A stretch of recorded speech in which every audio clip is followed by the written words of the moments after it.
오늘 우리가 함께 읽은 출애굽기의 말씀을 통해서 종되었던 집에서 인도하신 하나님 제목으로 말씀을 나누고자 합니다.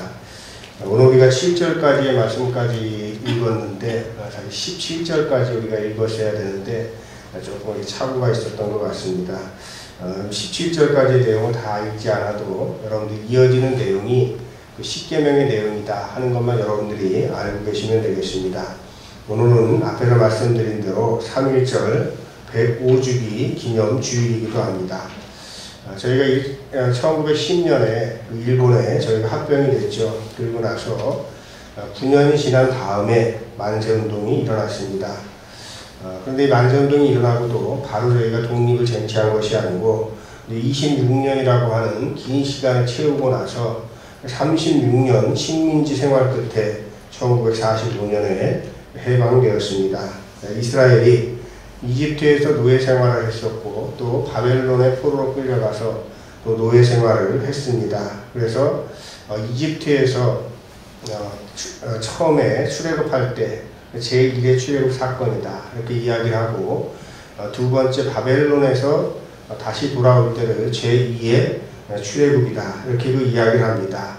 이와 마찬가지로 1945년은 대한민국이 출애굽한 사건이고 그 출애굽의 시작은 바로 1919년 3월 1일 3.1 운동과 같은 독립만세 운동 그리고 또 그 이전에 수없이 많은 독립운동가들의 아우성과 그들의 땀 흘림이 있었기 때문에 가능했던 것이다 하는 것입니다. 그래서 우리 역사 문제 앞에서 우리 기독교인들이 침묵하지 않고 다수가 참여했다고 하는 것은 기독교의 자랑거리다 이렇게 우리가 이야기할 수가 있겠습니다.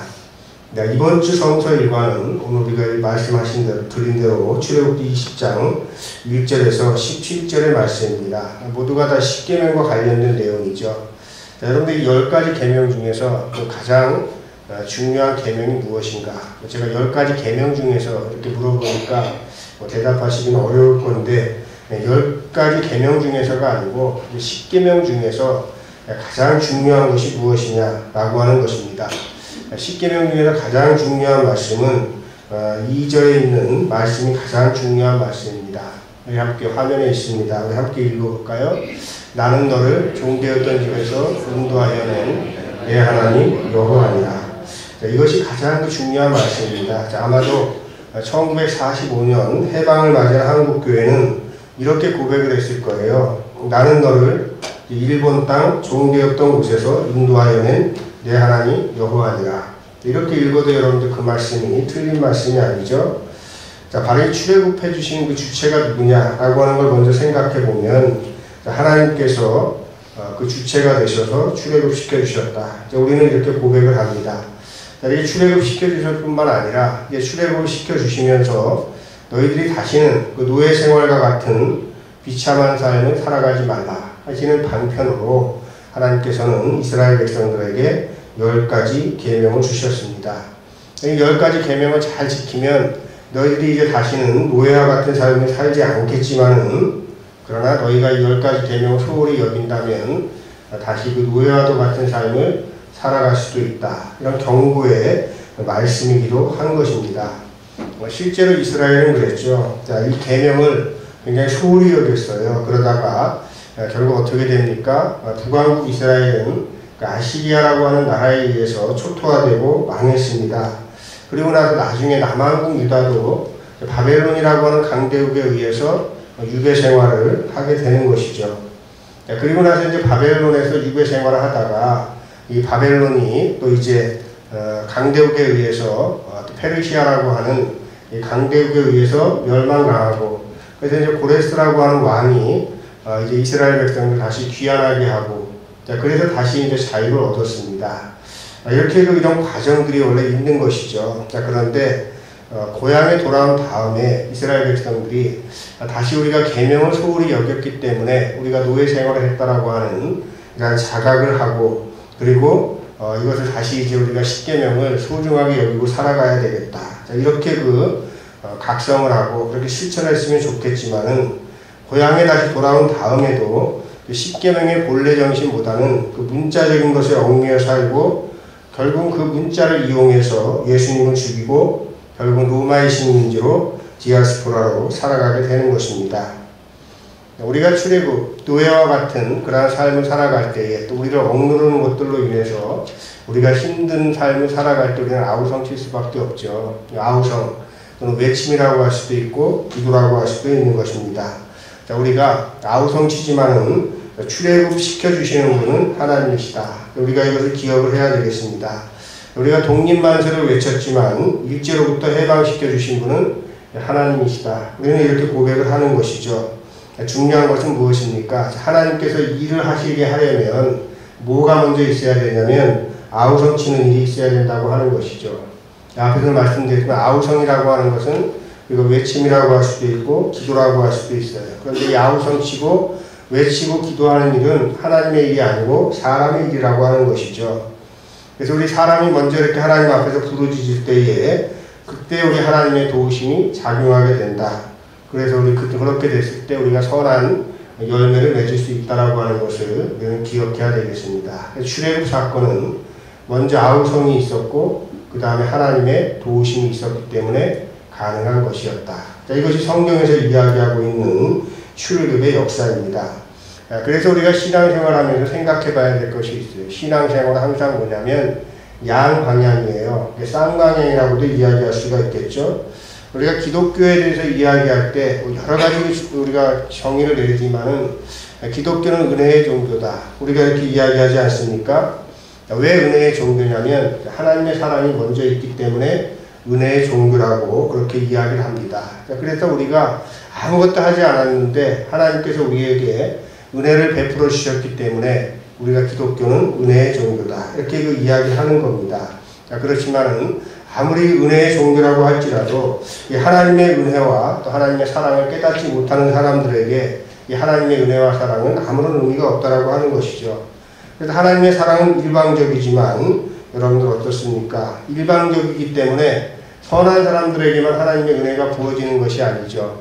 악한 사람들에게도 죄인들에게도 똑같은 은혜가 부어진다라고 하는 것입니다. 그런데 왜 우리가 그러면 선한 사람과 악한 사람을 우리가 나누는 것입니까? 이 의미는 어디에 있냐면 하나님의 은혜가 다르게 부어진다라고 하는 것이 아니고 의롭다고 우리가 이야기하는 사람들은 하나님께서 내게 베풀어 주신 그 은혜를 깨닫고 내가 하나님의 은혜로 살아가는 것이구나. 이것을 아는 사람들이 여전히 죄인이에요. 그러나 의롭다고 인정해 주시는 것이죠. 그러나 하나님께서 은혜를 똑같이 베풀어 주심에도 불구하고 그것을 각성하지 못하고 깨닫지 못하는 사람들은 우리가 의롭다고 하나님께서 인정해 주지 않는 겁니다. 이 차이가 있을 뿐이라고 하는 것이에요. 근데 오늘 날씨가 굉장히 춥기는 하지만 햇살이 화창하지 않습니까? 자, 저희 햇살이 여러분들 의로운 사람들에게만 비쳐요. 나쁜 짓 하는 사람들, 악한 사람들에게도 평등하게 똑같이 비친다고 하는 것이에요. 그런데 어떤 사람들은 이것을 하나님의 은혜로 자각하고 살아가는 사람이 있고 어떤 사람들은 그냥 당연하게 여기고 살아가는 사람도 있고 어떤 사람들은 저 햇살이 맑은 게 뭔데 이렇게 생각하면서 살아가는 사람이 있다라고 하는 것이죠. 그래서 하나님께서는 은혜를 베풀어 주시지만 누구에게나 은혜를 베풀어 주시지만은 깨달음이라고 하는 것은 각자의 몫으로 남겨주셨다라고 하는 것이죠. 여기서 우리가 에덴 동산을 생각해보면 우리가 알 수 있거든요.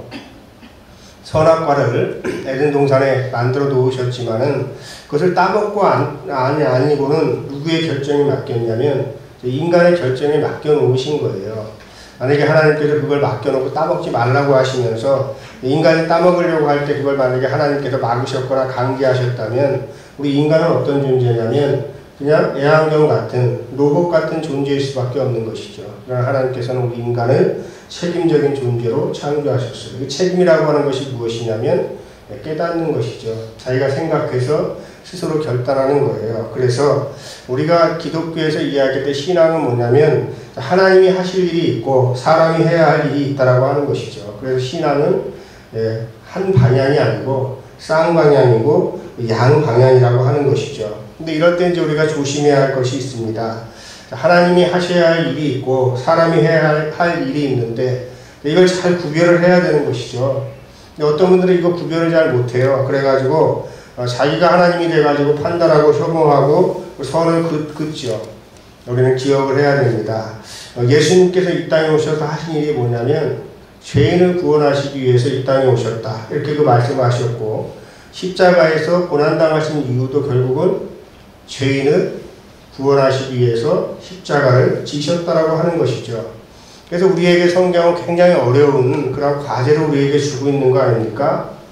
사실 성경에서는 뭘 이야기하고 있냐면 내가 죽이고 싶도록 미운 원수조차도 사랑해야 한다. 참 쉽지 않은 일이지만 그렇게 살아가야 된다고 말씀을 하시는 거죠. 지금도 우리가 하나님을 잘 믿는 사람들만 구원받는다 이렇게 생각하고 싶겠지만은 그런데 하나님께서는 지금도 여전히 하나님을 모르고 또 죄악 속에 살아가는 그 사람들을 어떻게 하시기 위해서 구원하시기 위해서 힘쓰고 계신다고 하는 사실을 우리는 잊지 말아야 돼요. 심지어는 앞에서 말씀드린 대로 내가 죽이고 싶도록 미운 그 사람조차도 하나님께서는 여전히 구원하시고자 힘쓰고 계신다. 우리가 이런 생각을 하면 우리가 누구도 함부로 대하지 않겠죠. 우리가 이런 생각을 가지고 살아가야 됩니다. 그래서 우리가 하나님의 역사는 사람의 결단도 또 하나님의 은혜도 다 필요한 것이고 이것이 어느 하나만 있어서는 안 되고 둘이 어떻게 돼요? 서로 작용을 해야 되는 것입니다. 그래서 신앙은 양방향이다. 이렇게 그 이야기를 하는 것입니다. 하나님의 선한 역사를 이루어 가시는 그 귀한 계획이 여러분들을 통해서 일어나도록 여러분들이 그렇게 살아가시는 귀한 분들 되시기를 주님의 이름으로 축복합니다. 우리가 10계명을 우리가 떠올리면 이제 두 가지로 나눌 수가 있어요. 10가지 계명이죠. 그런데 앞에 1부터 4번째까지는 하나님과의 관계에서 우리가 지켜야 할 계명에 관한 말씀입니다. 그래서 이것을 우리가 수직적인 계명이다 이렇게 이야기를 합니다. 이 4가지 계명을 만약에 너희들이 잘 지키지 않으면 너희는 다시 그 이집트에서 노예 생활하던 때와 똑같은 삶을 다시 살아갈 수밖에 없을 것이다. 그렇게 그 이야기를 합니다. 계명의 뜻을 우리가 이해하려면 우리가 늘 앞에서 그 계명만 보면 이 계명이 무슨 뜻인지 우리가 알 수가 없어요. 제가 10계명 중에서 가장 중요한 말씀이 오늘 여러분들과 함께 읽었던 2절의 말씀이라고 제가 말씀드렸죠. 종되었던 집에서 인도하여는 내 하나님 여호와니라. 이 말씀을 적용을 해야 이 계명이 무슨 뜻인가를 우리가 정확하게 알 수가 있는 것이에요. 그래서 너는 나 외에 다른 신을 두지 말라. 이 첫 번째 계명이잖아요. 이 계명을 읽을 때 이렇게 읽으면 뜻이 좀 분명해집니다. 어떻게 읽으면 되냐면 너는 나 외에 다른 신을 두지 말라. 만약 다른 신을 두면 노예와 같은 삶을 살아가게 될 것이다. 그리고 우리가 두 번째 계명을 읽을 때도 이렇게 읽으면 돼요. 하나님의 이름을 망령되게 부른다면 너희는 다시 노예와 같은 비참한 삶을 살아가게 될 것이다. 안식일을 기억하여 거룩하게 지키라고 하는 그 말씀도 그렇죠. 너희들이 안식일을 거룩하게 지키지 않으면 다시 노예와 같은 비참한 삶을 살아갈 것이다. 우리가 이렇게 이 계명들을 읽게 되는 것이에요. 이렇게 읽으면 이 계명이 굉장히 실감나지 않습니까? 하나님 아닌 만몬신을 섬기는 사람들, 물질신이라고 우리가 이야기하죠. 자본이라고도 이야기를 합니다. 또 자기가 하나님이 되어서 하나님의 이름을 망령되게 하는 그러한 사람들이 많이 있습니다. 또 안식일, 이 쉬는 날에도 쉼을 잃어버리고 자본의 노예가 되어서 돈 벌기 위해서 또 세상의 어떤 성취를 이루기 위해서 살아가는 사람들. 이게 여러분들 어떻게 보면 전부 다 우리가 자본의 노예가 되어서 살아가는 것 아니겠습니까?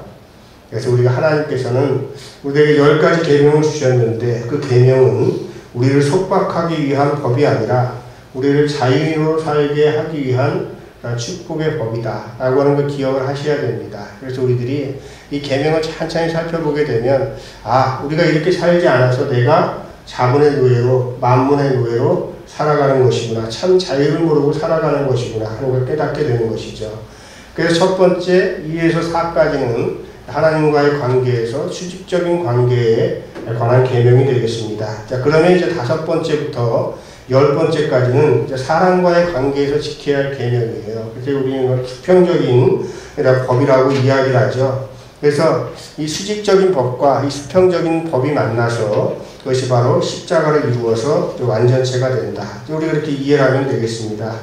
여러분들 십자가의 상징이 무엇입니까? 그건 바로 구원이거든요. 이 그리스도인이 구원받았다고 하는 것은 무슨 의미를 가지고 있냐면은 이 수직적인 관계와 수평적인 관계가 조화를 이루었다. 이걸 의미하는 거예요. 그래서 이 십자가가 만들어지려면 어느 하나만 가지고 되는 게 아니잖아요. 그러니까 인간의 노력만 가지고 되는 것도 아니고 하나님의 은혜만 가지고도 되는 게 아니고 결국은 그리스도의 신앙은 뭐냐면 하나님의 은혜와 그 다음에 인간의 헌신 또 충성 이것이 같이 만났을 때 조화를 이루었을 때 구원이 이루어져야 된다라고 하는 그러한 말씀입니다. 자, 그래서 5계명부터 여러분들 10번째까지의 계명을 간단히 살펴보면 이 사람과의 관계의 계명은 어떻게 만들어지게 된 거냐면 이집트에서 노예 생활할 때에는 자기들이 지키고 싶어도 지키지 못하던 것들이었어요. 자, 제일 첫 번째 계명이 뭡니까? 내 부모를 공경하라. 이 계명이잖아요. 그런데 노예 생활할 때에는 자기의 부모가 감독관들한테 채찍을 맞고 맞아가지고 죽어도 어떻게 합니까? 아무것도 할 수가 없어요. 그게 노예 생활이거든요. 자, 그리고 여러분들 그 외에 나머지 계명들도 다 똑같지 않습니까? 다 똑같은 거거든요. 그래서 여러분 결국 뭡니까? 자, 하고 싶지 않아요. 그런데 자기가 살아야 되니까 입에 풀칠이라도 해야 하니까 목숨을 부지하기 위해서는 그런 일들을 자기가 하면서 또는 침묵하면서 살아가야 될 수밖에 없는 그러한 상황인 거예요. 그러니까 너희들은 이제 노예가 아니고 자유인이 되었으니까 이제는 그렇게 살아가지 말라. 이런 말씀이 되는 것이죠.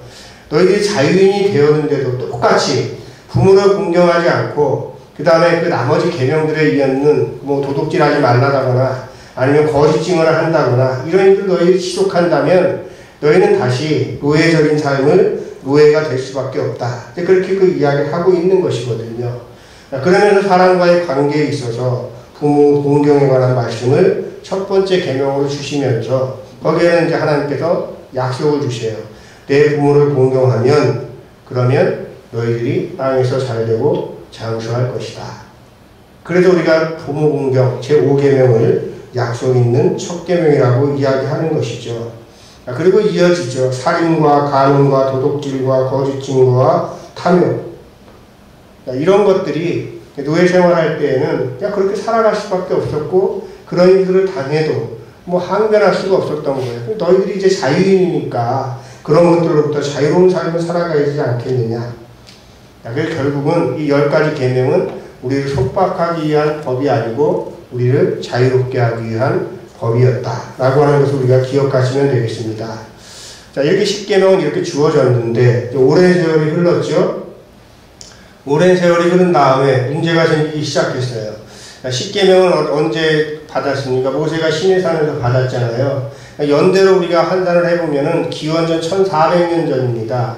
1400년 그 기원전 1400년경에 10계명을 받았는데 그럼 예수님이 이제 오셨잖아요. 예수님께서 오신 후부터는 우리가 이제 기원 후가 되는 거잖아요. 그러니까 예수님이 오신 기점으로 삼아서 대충 계산을 해보면은 한 1400년 정도 지난 거예요. 예수님이 오셨을 때 이 1400년 동안을 이 10계명은 유대교의 지침이었고 기둥이었다라고 하는 것이죠.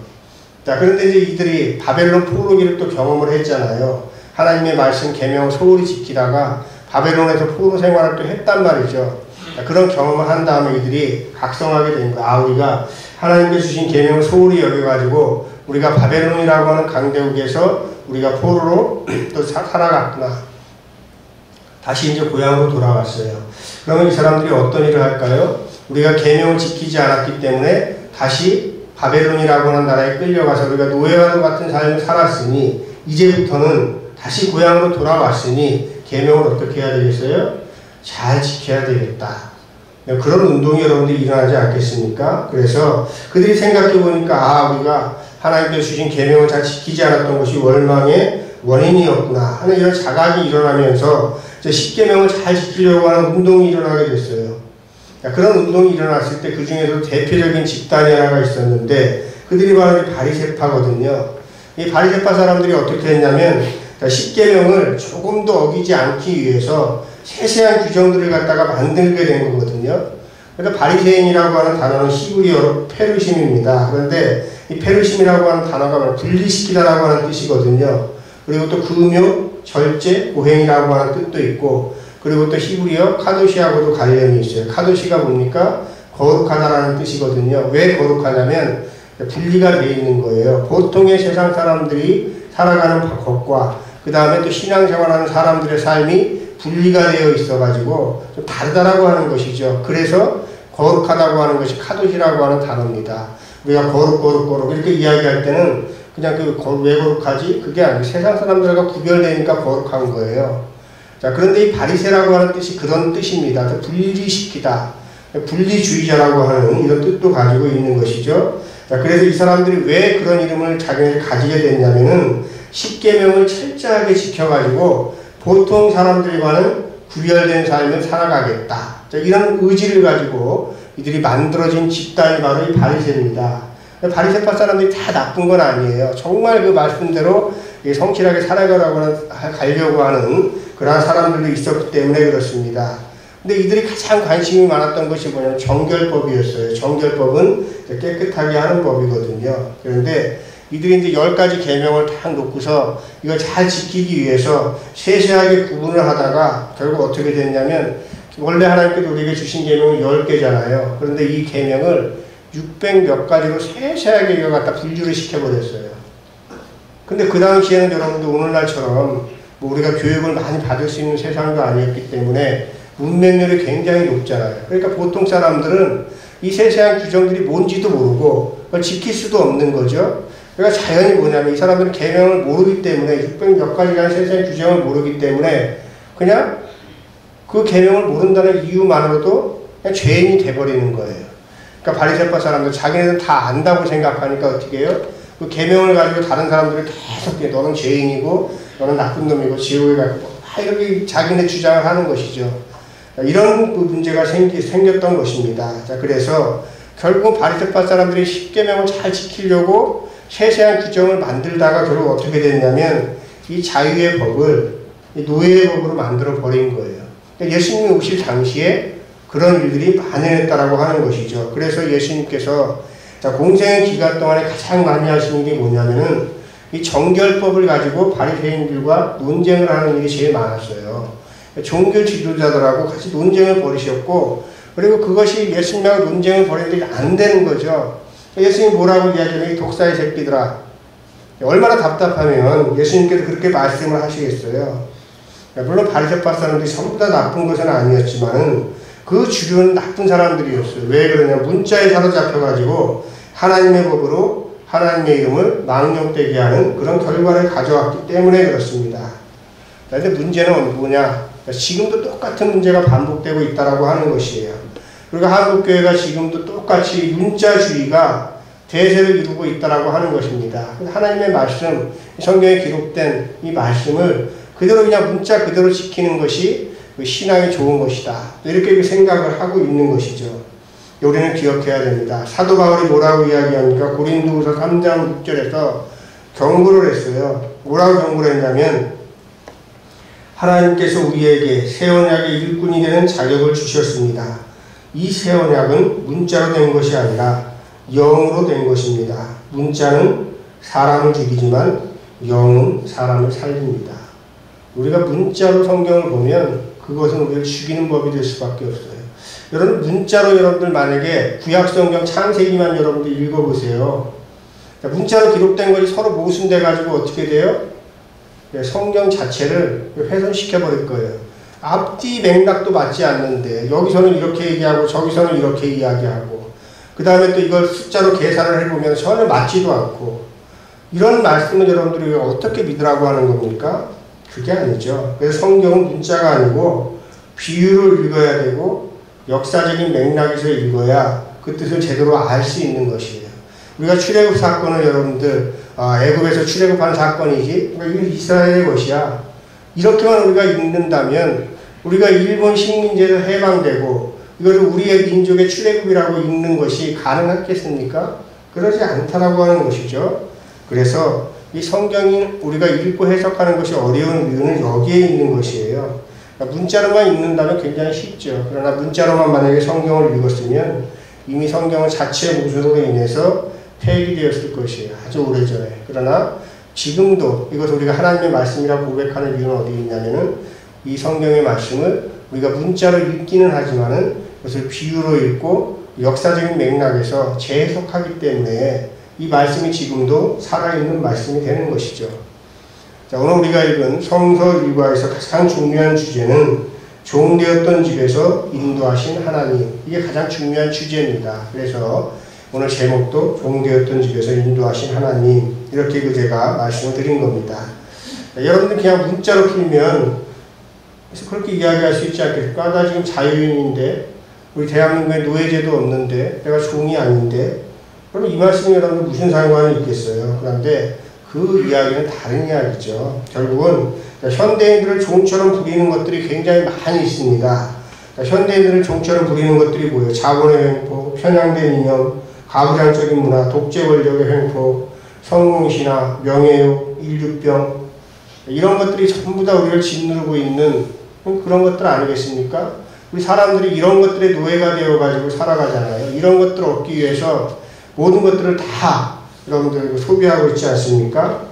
그래서 십계명이라고 하는 것은 이런 것들을 우리가 오늘의 삶을 건강한 삶을 살아갈 수가 없는 것이죠. 그런 점에서 우리가 보면 십계명이라고 하는 것이 고리타분한 옛계명이 아니구나. 그 근본 정신이 하나님 사랑과 이웃 사랑하는 삶을 살아갈 때 우리가 지금 이런 것들로부터 자유로운 삶을 살아갈 수 있다고 하는 것을 밝히는 개념이구나. 이걸 우리가 발견할 수 있게 되는 것이죠. 자, 오늘 우리는 105주년 3.1절 기념주일 예배를 드리고 있습니다. 일제 식민지 생활에서 독립하기 위한 그 몸부림, 그것이 바로 우리 민족의 출애굽을 향한 외침이었다라고 하는 것이죠. 지금 우리의 삶을 여러분들이 스스로 생각해 보시기 바랍니다. 나를 옥죄고 있는 것이 무엇인가?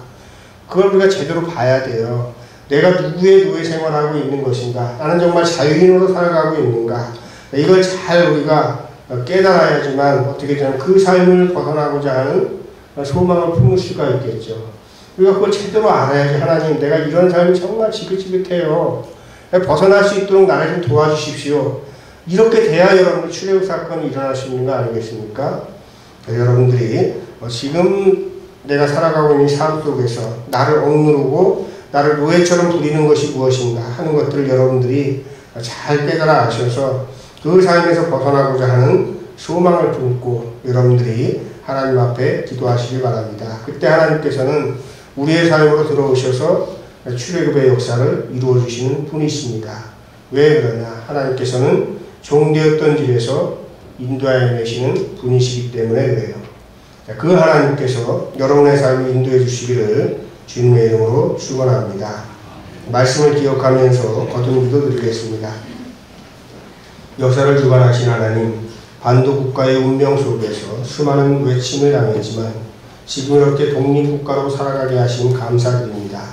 하오나 남과 북으로 분단되어 한 민족인 우리가 서로를 증오하며 살아가는 세월이 깊습니다. 우리 민족을 불쌍히 여기셔서 평화 통일의 길을 열어주옵소서. 주님, 우리의 삶을 짓누르고 있는 모든 것으로부터 해방되길 원합니다. 그것이 무엇인지를 바로 볼 수 있는 지혜와 간구할 수 있는 용기를 주옵소서. 하나님께서 우리에게 해방의 복을 주셨으니 하나님 사랑과 이웃 사랑을 통해서 자유로운 삶을 살아가게 하옵소서. 예수님의 이름으로 기도드립니다. 아멘.